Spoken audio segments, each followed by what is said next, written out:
Ladies and gentlemen, welcome back to another SLG Meetup. Now, today we're gonna have with us the founder of Beverly Hills Real Estate, the international man, and he's gonna tell us all about his business, the different platforms that they've developed over time, where they showcase some of the most incredible properties and really to put them in a higher level. So excited about talking about some of the most incredible properties and the story behind the international man. So let's bring Ismail Tas. Ismail, what's going on, my friend? How you doing? Good. I'm fine, Good. my friend. I mean, How are you tell doing? us a little bit what's happening. Turkish from the Netherlands that moved to LA and now is traveling around the world. Amazing to have you here with us today. So tell us a little bit about the Beverly Hills Real Estate. You've definitely amassed a big following on social media. You're showcasing some of the most amazing properties in Beverly Hills and also in different jet set locations. So tell us a little bit about the business and how it all happened. I start with the beginning. My first time in LA was in 2017. I've been there for travel, and I fell in love there, and I get the feeling I want to start something there. And a couple months later, I started an Instagram page, Beverly Hills Real Estate. Nobody used the name, so I thought I take this name, and then I start slowly to showcase everything, the luxury mansions, show the world. In the meanwhile, it's not booming. I stuck with 60,000 followers, and I make reels all days, each day, and one explodes, and my followers explodes too, and that gives me power to continue with this. With this page. It's incredible, right? Because you definitely grabbed something that was very unique at the beginning, because nobody was doing those type of reels. You went in, started to showcase it continuously, and then all of a sudden, those videos started to get more viral. So your audience grew, and then you started to generate more leads. So what's the strategy behind the business? So is it something that you do mainly for marketing purposes, or also converts into leads for selling those properties? First, I start for fun, what I told. My friend Enes Yilmazer gave me tips. Hey, my friend, make reels, because at that time it was new, and I did it. I get a lot of footage of him, and with that, I explode the leads. Everybody asked me to promote them.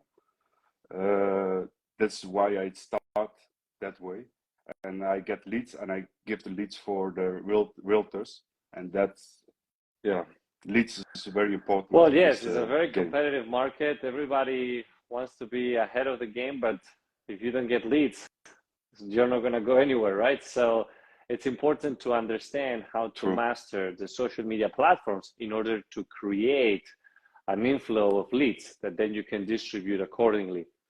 Now, but I'm curious, because you started with some of the most amazing properties, showcasing them in Instagram mainly, but then you started developing as well on TikTok and growing on other platforms. So tell us a little bit about the strategy behind. So what is it that you see that is working well now? Because everybody now started to post reels, and you see some of the similarities everywhere now. So how do you differentiate yourself? Yeah, for me, it's short reels. That's important. The short videos, because the audience want to feel they are in the mansion. That's and the right music. They must have the feeling, the right beat, the right cut. That is what is booming. But I try. It's not that I'm a magic guy. Not everything goes viral. When you post each day and keep going, you come there where you want to be. That's my so how do you stay ahead of trends, right? Because that's another question that everybody's always asking. It's like, oh, I missed this trend, I need to wait for the next one. But how do you stay ahead? Because I see that you're doing things that always is right before the trends start becoming trends, you're already doing it. So is there a way of looking into that? Yeah, I look always to the music, new music. I love music. I love the upbeat music. I always share the music, what is in the, not the main music, the special music. It's like I did one reels go viral, new DJ is it, new music, and So that explodes. And the it's a cool video way to look at it, right? So instead of doing the video and then thinking about the song, you already know the song, and then you're building a video based on that. I save all the music what I like. I save the music, and then I see the video and I scroll this music. I choose. Then and the match, and then I. It's funny that you said that, because I remember when we started on TikTok, the first video that we got viral, which was like years ago when TikTok started, it was through the same concept, right? It was about looking about a song that I thought, man, this song is gonna blow up for sure, because it's the new song of this DJ is now gonna perform in this particular festival, and this is gonna be the summer hit. And we used that song in our video early on, and it all of a sudden exploded. And that was something that, I couldn't agree more with you. A lot of people do it backwards, right? They just do the video, and then it's like, oh, what's this song that fits best for this video? When in reality, you can always look at the other way around. And that's how a lot of the trends start to happen. Yeah, the audience of the social media, they are young people, they want to go to the club. That's kind of guys. So how do you make a post not to go viral based on the trends of music, but also for people to engage, right? To share, to comment, because that's a lot of the things that we sometimes lack, people that engage. So how do you get that more? I have the same problem with engagement, with the make a community. I have the same problem, but there's not thing I really expect with that. Right. I'm lucky with that. Right. That it goes so viral. you're basically saying that it's important to create a community, that it's always going to be, checking what you're doing, supporting, growing. And at the end of the day, the more postings that you do, the more that you will grow, and the grower the community will become, right?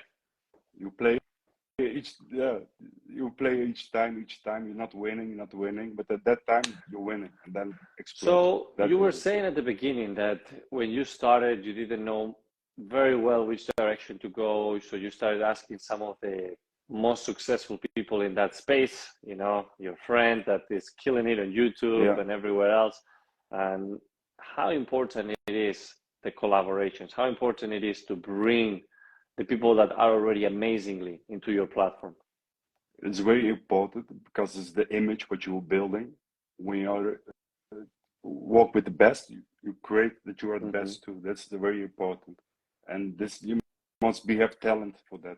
It's not everybody can. Right. It's very difficult. So what's the hardest part, you will say, out of the business, right? Because it's not something that, everything is smooth, you go viral, everything is fine. How do you stay on top, and what's been the hardest part that you've encountered?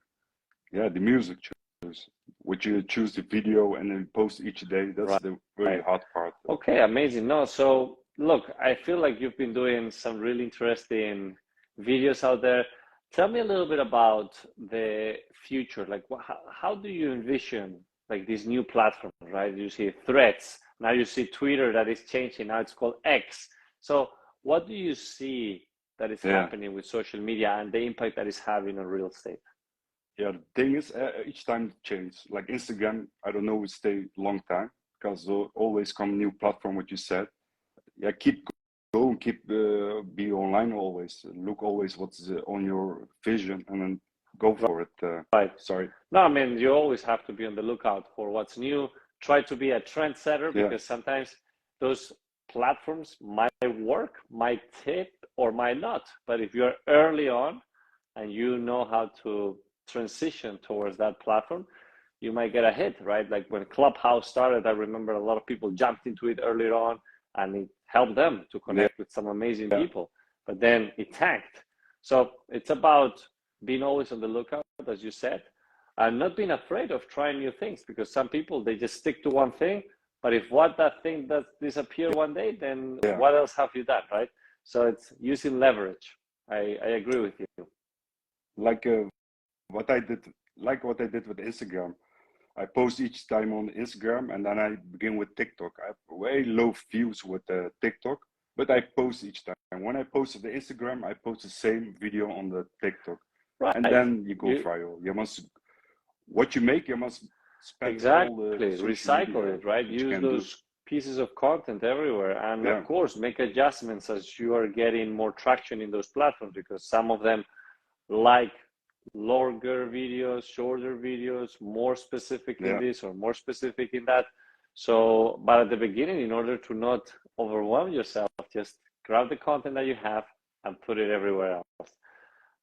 Like I start with YouTube Shorts. Of course. I don't know if you know it. Same concept. If you saw it. I have low followers, 500, I think, but I keep going. I know when it's several times. Oh no, and it's like that, you know, we apply the same strategy, right? Super Luxury Group, TikTok, all of a sudden has like these videos that take millions of views. You post it on Shorts and might do well, might do not. But eventually, if you stay consistent, you're going to have one video that, boom, 500,000 views, million views. And that's what's going to increase your subscribers. And look, it's about consistency, right? And that's one of the things that I see on yourself and on many others that have reached a certain level of success on real estate through social media, and that is through the consistency of quality content. Now, let me ask you, Ismail, we always ask the same question, but what is it luxury to you? Luxury is the experience. I like that. For me, it's like experience. What can I say? Luxury is luxury. Right. I mean, that's an easy answer, right? But no, I like the concept of the experience. Tell me a little bit about, just to wrap this up in a positive note, what would you recommend for somebody to start implementing today? Today, keep following your what you feel in your guts. Following your guts. Right, the instinct. Follow the instinct. What you get feeling about it, to keep going. When you believe something, you must keep going. I like that. It's very important. Yes, 100%. Look, you believed in something, you went for it, and here you are now, growing tremendously and working with some of the most successful real estate professionals out there. So look, my friend, I know that you're also traveling, and I wish you an amazing summer. Keep on growing and thriving within the business. And I can't wait to meet you very soon. So thanks again for your time.